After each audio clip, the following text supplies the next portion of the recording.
Ehm, nou goed, wij hebben een dramatische eerste helft achter de rug. Een eerste helft waarin dat we totaal niet klaar waren voor de intensiteit, duels, tweede ballen. En dan loop je hier tegen dit KV Mechelen achter de feiten aan. En dan hebben we aan de rust hebben we ingegrepen, hebben we een aantal zaken verduidelijkt. Wat het is om play-off 1 te spelen.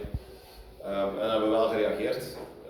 Hebben we gereageerd, vond ik dat we een degelijke tweede helft gespeeld hebben.